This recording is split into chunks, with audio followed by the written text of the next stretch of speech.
আমরা আজকে চলে আসছি মিরপুর চিড়িয়াখানায়। মিরপুর চিড়িয়াখানার ভিতরে বিভিন্ন ধরনের পশু পাখি রয়েছে, সেগুলো আজকে ঘুরে ঘুরে আপনাদেরকে তুলে ধরব। প্রথমে চিড়িয়াখানায় ঢুকলে পাচ্ছেন চিত্রা হরিণ। আর এই চিত্রা হরিণ অসাধারণ দেখতে, এরা খুব মানুষের কাছে চলে আসে। কেউ বাদাম, কেউ পাতা ঘাস খাওয়াচ্ছে চিত্রা হরিণকে, দেখেন দারুণ দৃশ্য। এবার দেখাবো আমরা গন্ডার। গন্ডার আসলে দেখতে খুব ভয়ঙ্কর একটি প্রাণী। এর নাকের ডগায় বিশাল লম্বা একটি শিং থাকে এবং অদ্ভুত চেহারা। এরা খুব রাগী হয়, এদের কাছ থেকে সবসময় দূরে থাকতে হয়। তারপর দেখাবো বানর। আসলে চিড়িয়াখানায় প্রচুর পরিমাণ বানর, বিভিন্ন জাতের বিভিন্ন প্রজাতের বানর রয়েছে। বানরের সঙ্গে সবাই দুষ্টমি করে, সবাই বানরের সঙ্গে এসে খেলা করে। কেউ বাদাম দিচ্ছে, কেউ কলা দিচ্ছে। বানরও মানুষ পাইলে তারা দুষ্টমি আরও বাড়িয়ে তোলে। তারপর দেখাবো বাঘ। বাঘ খুব হিংস্র, এর থেকে সবসময় দূরে থাকতে হয়। মানুষ বাঘকে দেখতেই সবাই আসে, কিন্তু এর থেকে সবসময় দূরে থাকতে হবে, এরা খুব ভয়ঙ্কর প্রাণী। এবার চলে আসছি জিরাফের কাছে। জিরাফ অনেক বড়, অনেক লম্বা, বিশাল বড় আকৃতির।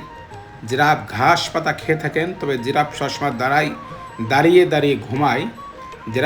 জিরাফ কিন্তু পড়ে গেলে আর উঠতে পারে না, বিশাল বড় অনেকগুলো জিরাফ। এটা আরও একটি কি প্রাণী নাম জানি না, বিদেশি প্রাণী হয়তো, এটার নামটি দেখে নিতে হবে। তবে আপনারা যদি জানেন কমেন্টে অবশ্যই জানাইবেন। এবার চলে আসছি নোনা পানির সেই কুমির। এই কুমিরটি খুবই ভয়ঙ্কর। এরা নোনা জলে বেশিরভাগই থাকেন এবং খুবই হিংস্র। এই যদি একবার কাউরে ধরে আর ছাড়ানো তাকে সম্ভব না। এই কুমিরগুলো বেশিরভাগই সুন্দরবন থাকে। এটা বিশাল বড় ভয়ঙ্কর একটি ষাঁড় দাঁড়িয়ে আছে, তার পাশে আছে অনেকগুলো ঘোড়া। ঘোড়াও চিড়িয়াখানাতে আছে, বেশ কিছু ঘোড়া চিড়িয়াখানাতে দেখা যাচ্ছে। এবার চলে আসছি জেব্রার কাছে। জেব্রা খুবই সুন্দর লাগে দেখতে, আমরা বই পুস্তকে পড়ছি যে জেব্রা খুবই কালারফুল, সাদা সাদা ডোরা ডোরা দাগ। তার কাছে আজকে চলে আসছি সরাসরি, দেখেন এরাও ঘাস খায়। এই সমস্ত জেব্রা বেশিরভাগই আফ্রিকান জঙ্গলে থাকে। দারুণ দৃশ্য। আরও এক জাতের ঘোড়া দেখতে পাইলাম এখানে, খুব সাদা সুন্দর, মনে হচ্ছে দাবরির ঘোড়া, খুবই চমৎকার। এবার চলে আসছি সেই কাঙ্ক্ষিত হাতির পাশে। চিড়িয়াখানার ভিতরে বিশাল বড় বড় হাতি দাঁড়িয়ে আছে, তবে এদের পায়ে শিকলি বাঁধা।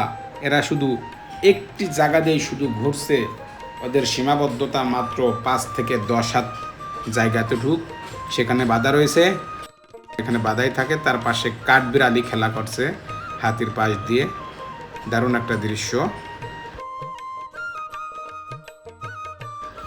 এটি হলো উট পাখি। দেখেন উট পাখি কিন্তু অনেক বড় হয়। উট পাখির ডিমও কিন্তু অনেক বড়, প্রায় বাঙ্গি মিষ্টি কুমড়ার মতন সাইজ হয়। অনেক বড় উট পাখি। এটি প্রায় আমার থেকেও মনে হয় লম্বা। আমি যদি এর পিঠে উঠি, ও আমাকে নিয়ে দৌড়াইতে পারবে, এত বড়, এত শক্তিশালী, এবং এদের পা অনেক মোটা। এরা ঘাস খাচ্ছে, দেখেন অনেকগুলো উট পাখি এখানে। অনেক সুন্দর একটি পাখি চিড়িয়াখানার ভিতরে, এত সুন্দর পাখি চিড়িয়াখানার ভিতরে আটকে রাখছে। দেখেন ওয়াও, আল্লাহ তাআলা কত সুন্দর পাখি তৈরি করছেন, দেখতে অনেক সুন্দর লাগতেছে। মানে এটা বিদেশি পাখি, আমাদের দেশে এগুলো দেখা যায় না, হয়তো কোনো জঙ্গল থেকে ধরে আনছে।